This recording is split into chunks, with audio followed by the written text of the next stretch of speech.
नमस्कार. मी प्राध्यापक डॉक्टर अनिल प्रभाकर उबाळे,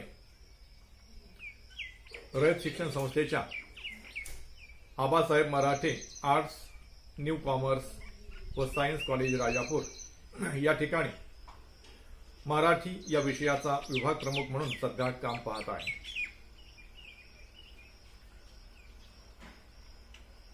मुंबई विद्यापीठाच्या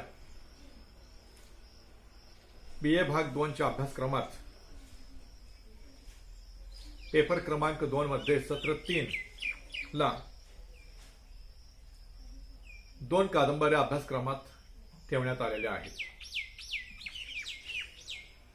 थँक्यू मिस्टर ग्लाड ही अनिल बर्वे यांची एक कादंबरी आणि दिवे गेलेले दिवस ही रंगनाथ पठारे यांची दुसरी कादंबरी. यापूर्वीच्या क्लिपमध्ये आपण थँक्यू मिस्टर ग्लाड या अनिल बर्वे यांच्या कादंबरीबद्दल माहिती पाहिलेली आहे. आज आपण दिवे गेलेले दिवस रंगनाथ पठारे यांच्या कादंबरीविषयी मी आपल्याशी संवाद साधणार आहे. रंगनाथ पठारे हे जागतिक कीर्तीचे लेखक म्हणून आपणाला सर्वांना परिचित आहेत. रंगनाथ गबाजी पठारे असं त्यांचं पूर्ण नाव आहे. जवळे, तालुका पारनेर, जिल्हा अहमदनगर या ठिकाणी 20 जुलै 1950 रोजी त्यांचा जन्म झाला. त्यानंतर अहमदनगर जिल्ह्यातच संगमनेर, पारनेर, अहमदनगर आणि पुणे या गावांच्या मध्ये त्यांचं शिक्षण झालं आणि त्यांनी संगमनेरच्या महाविद्यालयात सलग 37 वर्ष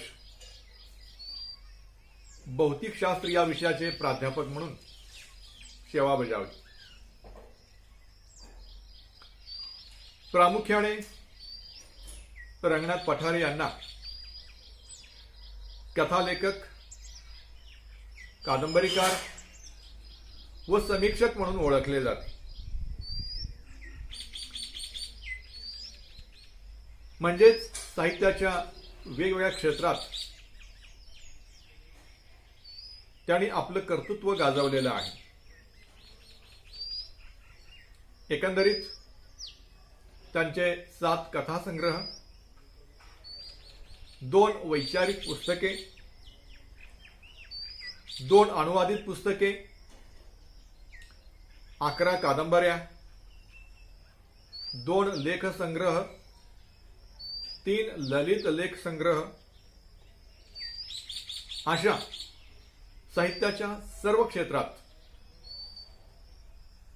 त्यांनी आपल्या कर्तृत्वाची पताका फडकवलेली दिसून येते.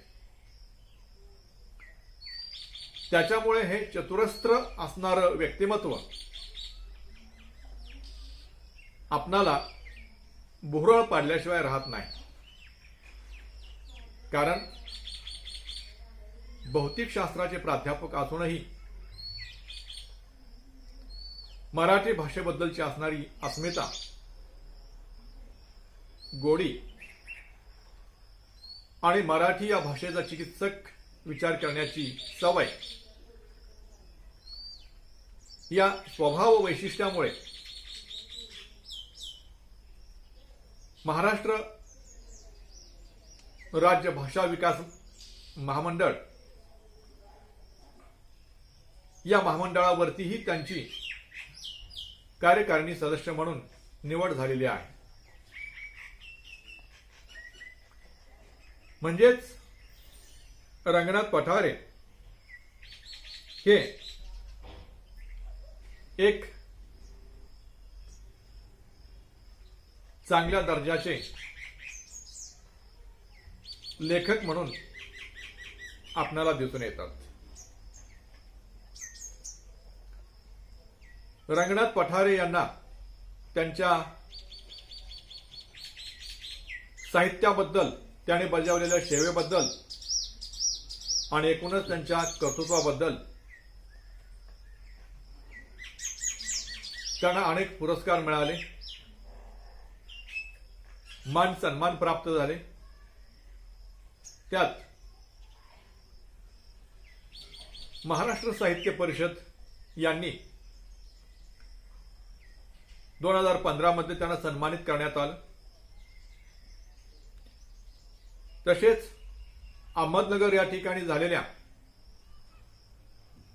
विभागीय साहित्य संमेलनाचे अध्यक्षपदही त्यांनी 2017 मध्ये भूषवलं. आणि या सर्वांच्या वरती कळस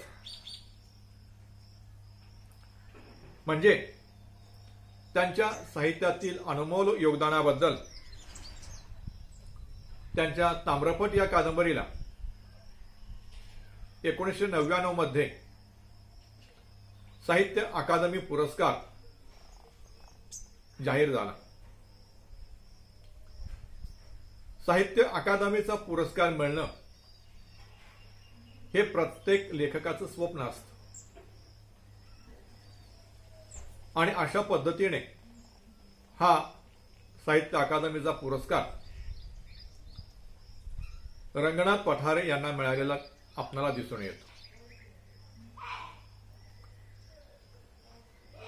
आज आपणाला प्रामुख्याने कादंबरी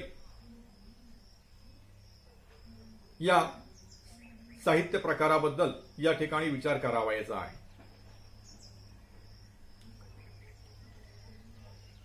दिवे गेलेले दिवस ही रंगनाथ पठारे यांची पहिली कादंबरी.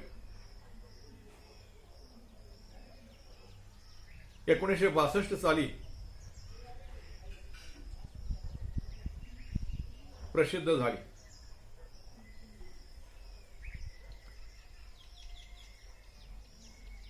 या कादंबरीत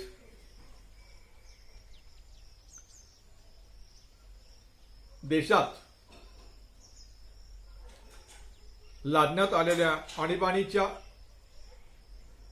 प्रसंगाचे विविध रूपाने वर्णन करण्यात आलेले आहे. तसेच आणीबाणीत राजकीय पक्ष, प्रशासन, सामान्य माणूस व एकूणच गल्ली ते दिल्लीपर्यंत झालेले छोटे मोठे बदल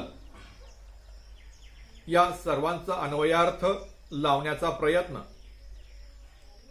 रंगनाथ पठारे यांनी या कादंबरीतून केलेला दिसून येतो.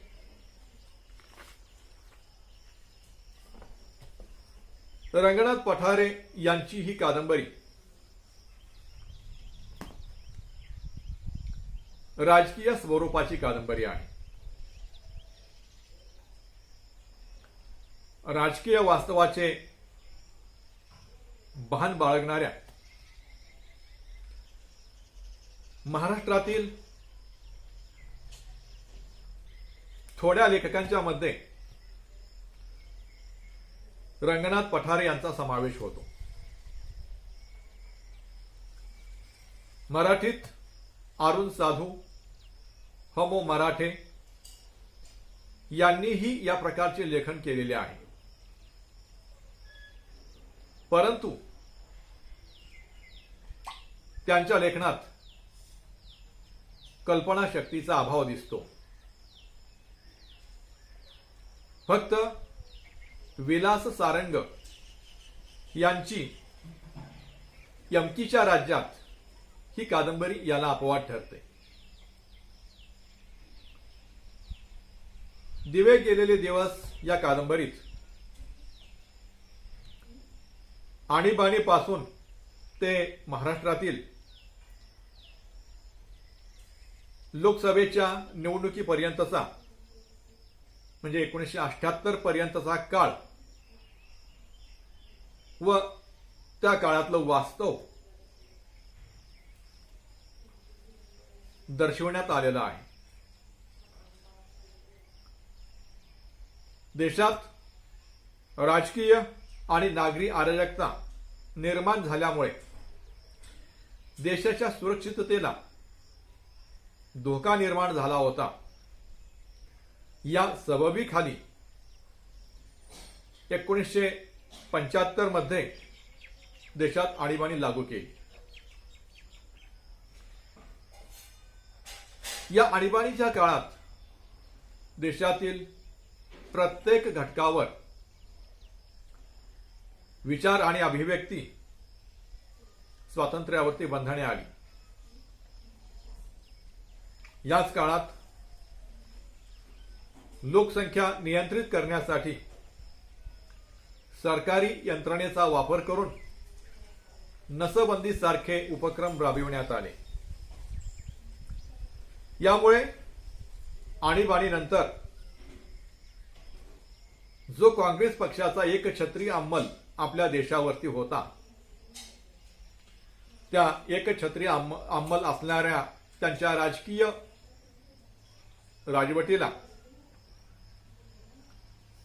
ब्रेक लागला आणि जनता पक्षाचे सरकार त्यावेळेस अस्तित्वात आले. परंतु जनता पक्षाला अचानकपणानं मिळालेला या सत्तेचा वापर तारतम्याने करता आलेला नाही असे आपल्याला दिसून येते. साम दाम दंड भेद या नीतीने इतर राजकीय पक्षातील पुढारी आपल्या पक्षात कसे येतील व कोणतेही प्रगत धोरण न अवलंबता क्षणिक राजकीय विकासाचा विचार मनात आणून त्या काळात जनता पक्ष हा मोठा झालेला दिसून येतो. आपणाला असे म्हणता येईल की त्या पक्षाला ही अवकाळी आलेली सूज होती. कारण त्यांचे साम्यवादी विचार हे या सत्तेपुढे टिकले नाहीत आणि काँग्रेसप्रमाणेच त्यांच्यातही आपापसात कलह, वाद, वैचारिक मतभेद सुरू झाल्याचे दिसून येते. आणि यामुळे प्रत्येकाच्या पदरी निराशा पडत गेली. म्हणूनच या कादंबरीचे दिवे गेलेले दिवस हे शीर्षक समर्पक वाटते. आणीबाणीच्या शिस्त पर्वाचे दडपण असलेला काळ या कादंबरीत आलेला आहे. आणीबाणी संपल्यानंतर यशवंतराव चव्हाणांच्या काँग्रेसने निवडणुका जिंकण्यासाठी कोणती रचना केली, कोणत्या खेळ्या केल्या याचेही वर्णन या कादंबरीत आलेले आहे. तळागाळातला कोणता समाज कोणती खेळ केल्यानंतर आपल्याला समर्थन देतो, आपल्या पाठीशी येतो, याचेही चित्रण वास्तव पातळीवर या कलाकृतीतून पाहावयास मिळते. त्यामुळे फक्त आणीबाणीचाच कालखंड या कादंबरीमध्ये दर्शविलेला असला तरीही रंगनाथ पठारे यांना या कादंबरीच्या माध्यमातून फक्त आणीबाणीच्याच काळामध्ये ही अराजकता पसरलेली होती, निर्माण झालेली होती असं सुचवायचं नाही. तर एकूणच आपल्या देशामध्ये अज्ञान, अंधश्रद्धा, भूकबळी, दारिद्र्य याने त्रस्त असलेला बहुसंख्य समाज हा वेगवेगळ्या अडचणीमध्ये कसा अडकलेला आहे आणि त्यांना त्यांचं भविष्य हे कसं अंधकारमय वाटतं, या गोष्टीही त्यांना सूचित करावयाच्या आहेत. आणि त्यामुळे आणीबाणी संपली तरीही बहुसंख्य माणसांच्या दृष्टीने काळरात्र संपलेली नव्हती किंवा त्यांच्या जीवनात उषःकाल झालेला नव्हता, हेच या कादंबरीतून सूचित करावयाचे आहे. दिवे गेलेले दिवस या कादंबरीत जे चित्रण आलेले आहे ते प्रामुख्याने निराशावादी अशा पद्धतीचे चित्रण दिसून येते. कारण या कादंबरीमध्ये ज्या व्यक्तिरेखा आलेल्या आहेत त्या व्यक्तिरेखांच्या मध्ये निवेदक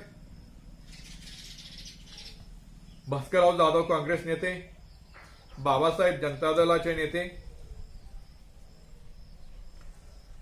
बुराटे, सौंदर्यवती तरुणबाई, जोंधळे, प्राध्यापक देवकर या पद्धतीच्या व्यक्तिरेखा या कादंबरीतून आलेल्या आहेत. त्यामुळे कादंबरीच्या पहिल्या भागात कादंबरीचा निवेदक एका स्पॅनिश लेखकाची, मार्कोस यांची कादंबरी वाचत बसलेला आहे आणि तेवढ्यात लाईट जाते. लाईट गेल्यानंतर निवेदकाला एक फोन येतो आणि त्या फोनमधून एक आवाज निवेदकाच्या कानावरती पडतो, आमचे तुमच्यावर लक्ष आहे. हे एकच वाक्य त्या फोनवरून बोलले जाते आणि मग एक प्रकारची अनामिक भीती निवेदकाला ग्रासून टाकते. निवेदक वेगळ्या पद्धतीने स्वतःच्या मनाला समजावण्याचा प्रयत्न करतो, परंतु ही भीती काही केल्या जात नाही. निवेदक कॉलेजमध्ये गेल्यानंतर वेगळ्या पद्धतीने चौकशी करण्याचा प्रयत्न करतो, तरीही नेमका फोन कोणी केला हे समजत नाही आणि मग बुराटे हे आडनाव फोनवरून त्यांना समजते. परंतु महाविद्यालयात बुराटे नावाचा एक विद्यार्थी असतो, त्याला बोलावून घेतलं जातं. परंतु त्या मुलाकडे पाहिल्यानंतर या निवेदकाला आपण खूप मोठी चूक करतोय असं वाटायला लागतं. कारण मुलगा अतिशय गरीब, सोज्वळ, भीतीनं ग्रासलेला अशा पद्धतीचा विद्यार्थी समोर येऊन उभा राहिलेला असतो. तुटपुंजी विचारपूस केल्यानंतर, त्याला पोहे खाऊ घातल्यानंतर बुराटे विद्यार्थ्याला परत पाठवलं जातं.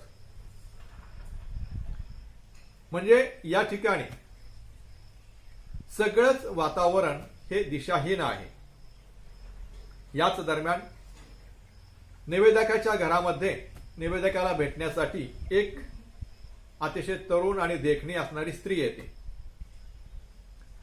आणि ओळख नसताना निवेदकांना बोलायला लागते, तुम्ही विद्वान आहात, न घाबरता तुम्ही लेखन केलं पाहिजे, या पद्धतीची त्या स्त्रीची बडबड सुरू होते. साहजिकच ती स्त्री तरुण असल्यामुळे तिच्या शरीरावरती निवेदकाचं लक्ष जात.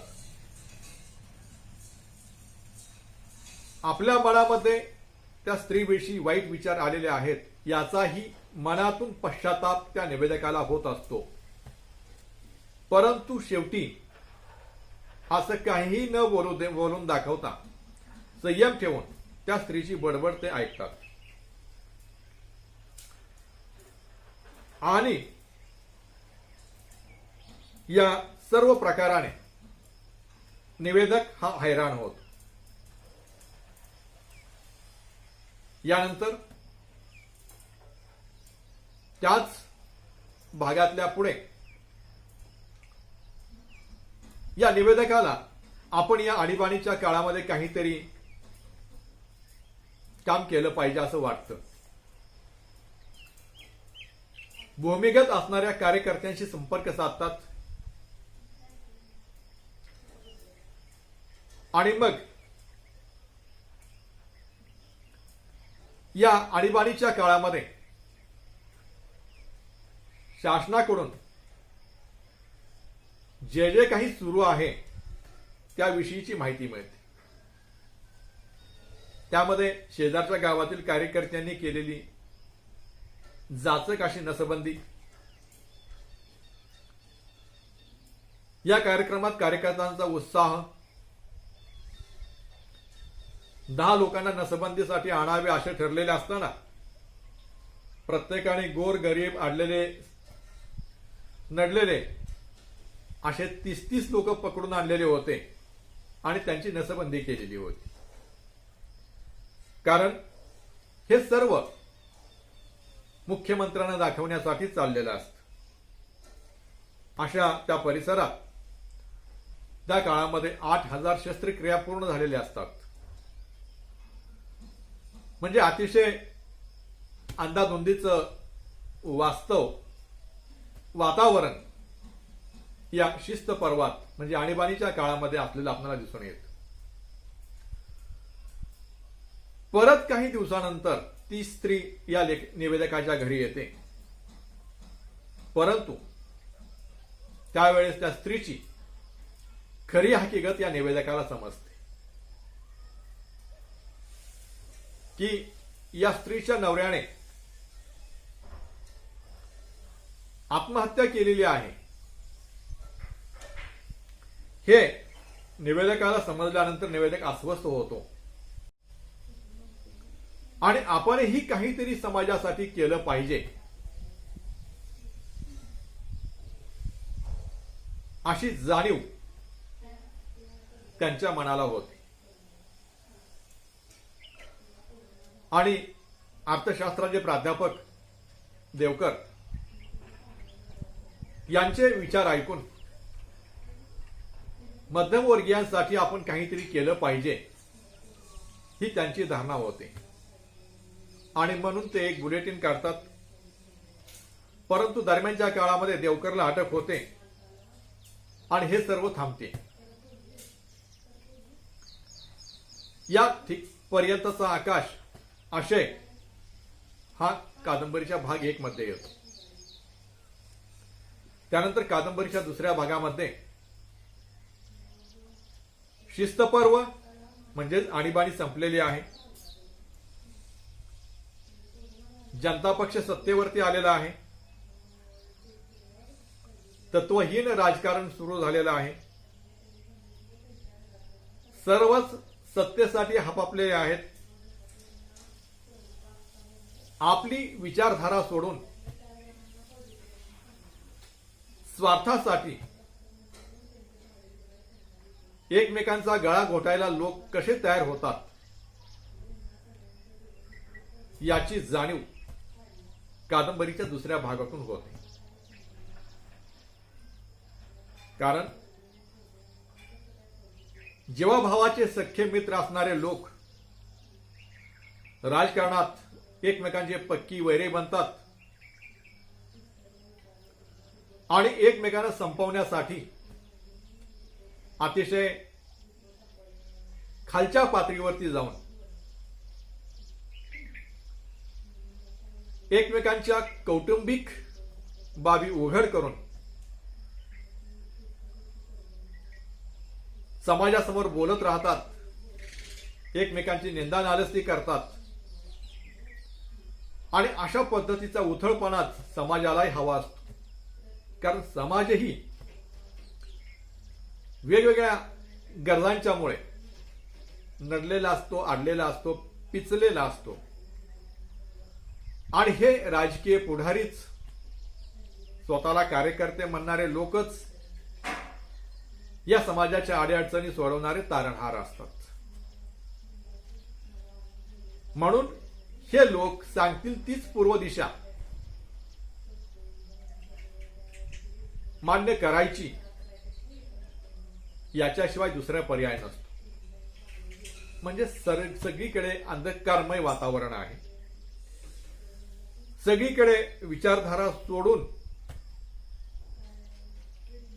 सगळेच कसे वागतात हे दिसतं. म्हणजेच प्रत्येक भागातून कादंबरीचं जे शीर्षक आहे, दिवे गेलेले दिवस, याविषयी आपण अंतर्मुख होत जातो. आपण गर्तेत सापडतो आणि विचार करायला भाग पडतो. या पद्धतीचा आशय हा कादंबरीच्या भाग 2 मध्ये येतो. तर कादंबरीच्या तिसऱ्या भागामध्ये निवडणुका संपल्यानंतर खासदार एकमेकांशी कसे वागतात,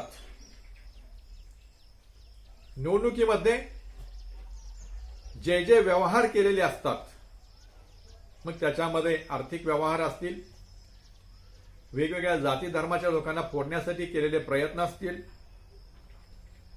घेतलेल्या गाठीभेटी असतील, या सर्व व्यवस्थेबद्दलचं विवेचन हे भाग 3 मध्ये येते. यात समोरचा व्यक्ती आपल्या जातीतला आहे का दुसऱ्या जातीतला आहे, म्हणजेच सवर्ण आहे की गरीब आहे, याच्याकडे राजकारणी माणसाचं लक्ष नसतं. तर राजकारणी माणसाचं लक्ष फक्त स्वतःच्या स्वार्थाकडे आणि माझी सत्ता आणि खुर्ची कशी व्यवस्थित राहील याकडे असतं. आणि म्हणून समोरचा व्यक्ती, समोरचा समाज, तमाम लोक, तमाम जनता ही अज्ञानात, अंधश्रद्धेत कशी अडकून पडेल यासाठीच हे पुढारी आपला वेळ खर्च करताना दिसतात. आपल्यापेक्षा कोणीही मोठा होता कामा नये याकडे मनापासून लक्ष देतात. आणि त्यामुळे समाजातील छोटे मोठे गट, त्यांच्या अस्मिता, त्यांच्या वागण्याच्या पद्धती, हे सगळं निवेदकाला निरर्थक वाटतं. याच्यातून आपल्या डोळ्यासमोर लोकशाहीची होणारी विटंबना पाहून निवेदक अस्वस्थ होतो.